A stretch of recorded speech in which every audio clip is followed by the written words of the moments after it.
கையை இப்படி தூக்க முடியாமல், சைடில் காது வரைக்கும் தூக்க முடியாமல், இல்லை பின்னாடி கொண்டு போய் பிடிக்க முடியாமல், பெரிய ஆர்த்ரைட்டிஸ் ஷோல்டர், ஃப்ரோசன் ஷோல்டர் அந்த மாதிரி, இல்லை அடசிவ் கேப்சுலைட்டிஸ் இருக்குதுன்னு வச்சுக்கோங்க. இந்த இடத்துல திரும்பி படுத்தா இந்த இடத்துல வலிக்கிறது. இது ரொம்ப கம்மியாக ஒரு பெரிய ஆர்த்ரைட்டிஸ் ஷோல்டராக இருந்தால் 7 நாள் ஆன்லைன் செஷன் வாட்ஸ்அப் வீடியோ காலில் வந்தீங்கன்னா ரொம்ப நல்லா சரியாயிடும், பெர்மனண்ட்டாக க்யூர் ஆகிடும். இதே ஃப்ரோசன் ஷோல்டர் ரொம்ப சிவியராக இருக்குன்னா ஒரு 15 நாள் வரைக்கும் டெய்லி 1 hour வந்தால் போதும்.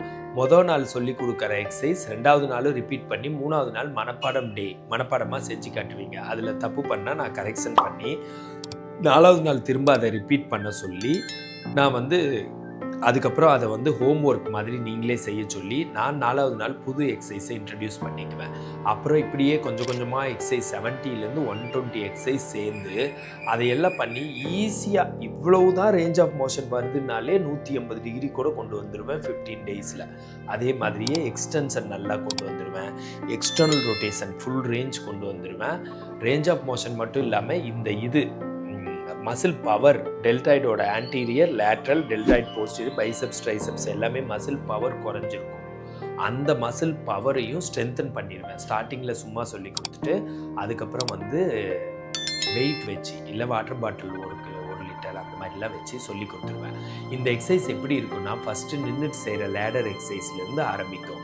அடுத்து உட்காந்து செய்கிற எக்ஸசைஸ் எல்லாம் வரும் இதுக்குள்ளே. அதுக்கடுத்து என்ன ஆகும்னா படுத்து செய்கிற எக்ஸசைஸ் வரும். படுத்து செய்கிறது மோஸ்ட் எஃபெக்டிவ்.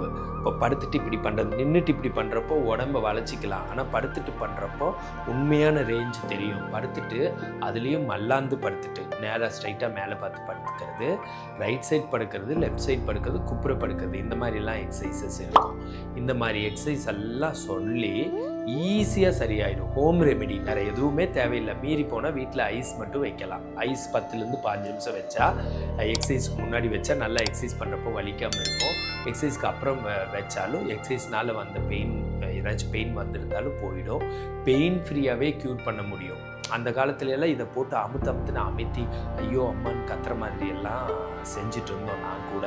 ஆனால் அதெல்லாம் தேவையில்லைன்னு அதுக்கப்புறம் தான் தெரிஞ்சுது. இது மாதிரி எக்ஸசைஸ் சொல்லி கொடுத்தே க்யூர் பண்ண முடியும். இந்த மாதிரி தேவைன்னா ஃபோன் பண்ணி ஆன்லைன் 7 டேஸோ 15 டேஸோ நான் ப்ராப்ளம் பொறுத்த மாதிரி சொல்கிறேன். அந்த மாதிரி நீங்கள் அதில் ஜாயின் பண்ணி நீங்கள் எடுத்துக்கலாம். அந்த மாதிரி ஜாயின் பண்ணி எடுக்கிறப்போ அது டோட்டலாக க்யூர் ஆகும். அதுக்காக நீங்கள் கிளினிக் அலைய தேவையில்லை. அதுக்காக நிறைய மாத்திரை சாப்பிட்றதோ, இல்லை அதுக்கு அந்த இடத்துல ஊசி போட்டுக்கிறதோ அதெல்லாம் அவ்வளோக்கா உங்களுக்கு தேவை கிடையாது. இது எக்ஸசைஸில் க்யூர் ஆகிற ஒரு சிம்பிளான டிசீஸ் தான். ஃபேஷியல் பால்சி, பெல்ஸ் பால்சின்னு சொல்லுவாங்க. அதாவது குளிரில் போகிறப்ப தான் மெயினாக இது நடக்கும். குளிரில் வெளியில் காலங்காத்தால் குளிரில் போகிறப்ப என்ன பண்ணணும்னா, காதுக்கு பஞ்சோ இல்லை மங்கி கேப் அந்த மாதிரிலாம் போட்டுக்கணும். போட்டுட்டு காதுக்குள்ளே அந்த குளிர் போய் அஃபெக்ட் ஆகக்கூடாது. இதுக்கு தமிழில் பேர் பாரிச வாயு நோய். ஒரு குறிப்பிட்ட காற்றுல இருக்கிற ஒரு கேஸ் உள்ளே போய் ஃபேஷியல் நர்வை இன்ஃப்ளேம் பண்ணி நீர் கோர்த்து வீங்க வச்சு அது இங்கே இருக்கிற ஒரு ஃபொராமன் ஓட்டை வழியாக போகுது. அந்த ஓட்டையில் வீங்கிறப்ப அதை அமுத்தி ஒரு சைடு டெம்பரரியாக பேரலைசிஸ் ஆயிடும். நியூரோப்ராக்சியான்னா அப்போதைக்கு அமுத்திட்டு அப்புறம் க்யூர் ஆகிற மாதிரி டிசீஸு. இதே ஆக்சனோட்டோமோசிஸ், நியூரோட்டோமோசிஸ்லாம் இருக்குது. அது என்னென்னா, ஆக்சனோட்டோமோசிஸ்னால் பார்ஷியலாக கட் ஆகிடுது, நியூரோட்டோமோசிஸ்னால் டோட்டலாக கட் ஆகிடுது. டோட்டலாக கட்டானாலாம் வரவே வராது. ஆனால் இது நியூரோப்ராக்சியா நல்லா சரியாயிடும். ஆனால் 21 நாளைக்குள்ளே தான் ரொம்ப நல்லா சரியாகும். அப்படி வந்தால் உடனடியாக ஃபிசியோதெரப்பி பார்த்துக்கணும். அப்படி இருந்தால் எலக்ட்ரிக்கல் ஸ்டிமுலேட்டர் சிலருக்கு தான் தேவைப்படும். ரொம்ப பவர் ஜீரோவாக இருக்கிறவங்களுக்கு, கூடுமான வரைக்கும் பவர் ஜீரோவாக இருக்காது, கொஞ்சமாச்சு வரும். காட்ட சொன்னால் இந்த பக்கமோ அஃபெக்ட் ஆகிருந்தால் அந்த அஃபெக்ட் ஆன சைடு சரியாக காட்ட மாட்டாங்க. இந்த பக்கம் 4 பல்லு தெரிஞ்சால் இந்த பக்கம் 1 பல்லு தான் தெரியும். அப்படி இழுத்துட்டு இருக்கிற மாதிரி இருக்கும். கண்ணை மூட சொன்னால் முழுசாக மூட முடியாது, கண்ணிலேருந்து தண்ணி வந்துகிட்டே இருக்கும். இந்த மாதிரி இருக்கிறவங்க ஆன்லைனில் கரெக்டாக டெய்லி 1 hour செஷன், மேக்ஸிமமே இது க்யூர் ஆக 21 நாள் தான். நீங்கள் 7 நாள் வந்தாலே க்யூர் ஆகிடும். ரொம்ப சிவியர்லி அஃபெக்டடுக்கு 15 நாள் டெய்லி 1 hour வர வேண்டியதாக இருக்கும். அந்த மாதிரி வர வேண்டியதுன்னா நேரடியாக கிடையாது, WhatsApp video call, zoom, Google meet உங்கள் வீட்டில் இருந்தபடியே.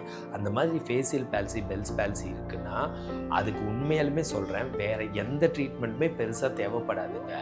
அதுக்கு ஒன்லி எக்ஸசைஸ் தான் தேவை. அது அட்டாக் பண்ணிவிட்டு போயிடுச்சு, போனதுக்கப்புறம் அங்கே நம்ம எதுவுமே பண்ண தேவையில்லை. அதை அட்டாக் பண்ணிவிட்டு அது போயிடுச்சு, அவ்வளோதான். அந்த அட்டாக் பண்ணதை சரி பண்ண எக்ஸசைஸ் தான் ஒரே தீர்வு. அதனால் இதுக்குன்னு எக்ஸசைஸ் எல்லாம் இருக்குது. ஃபேஷியல் மசில்ஸ், அது வந்து ஃபேஷியல் நர்வ் இங்கே வருது, அது 5ஆக பிரியுது. அதாவது டெம்போரல், மேண்டிபிள், அப்புறம் வந்து பக்கல், ஜைகோமேட்டிக், மேக்ஸில்லா, அப்படி 5ஆக பிரிஞ்சு அதுக்கப்புறம் ஒவ்வொரு மசில்ஸ் இருக்குது. இது வந்து ஃப்ரான்டாலிஸ், நெத்தியை மேலே சுருக்கிற மசில், கொருகேட்டர் சூப்பர்சிலி, நெத்தியை சுருக்கிறது, ஆர்பிகுலரிஸ் ஆக்குலை கண்ணை மூடுறது, நேசாலிஸ் இப்படி பண்ணுற muscle, orbicularis oris upper, orbicularis oris lower, இதெல்லாம் வந்து காட்டுறதுக்கான மசில். இங்கே மென்டாலிஸ், இது சின்ன டைட் பண்ணுறது. இங்கே ரைசோரியஸ், அது வந்து சிரிக்கிற மசில்.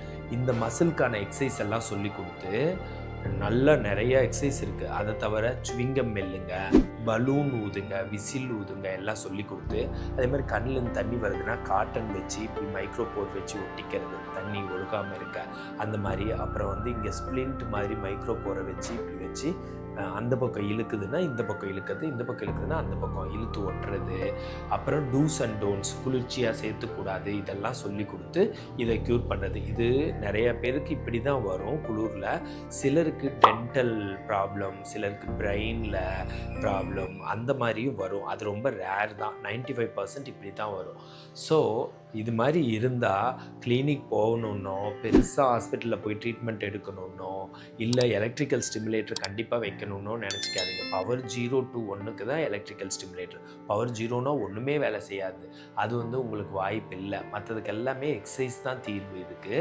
அதனால் அப்படி இருந்தால் உண்மையாலுமே சொல்கிறேன், ஆன்லைனில் பக்காவாக சீக்கிரமாக க்யூர் ஆகிடும். அப்படி இருக்கிறவங்க ஃப்ரீ ஃபிசியோதெரப்பி கன்சல்டேஷனுக்கு எனக்கு கால் பண்ணலாம். இது மாதிரி ஒரு செஷனில் சேர்ந்து நீங்கள் அதை க்யூர் பண்ணிக்கலாம். நான் பிரகாஷ், ஃபிசியோதெரபிஸ்ட்.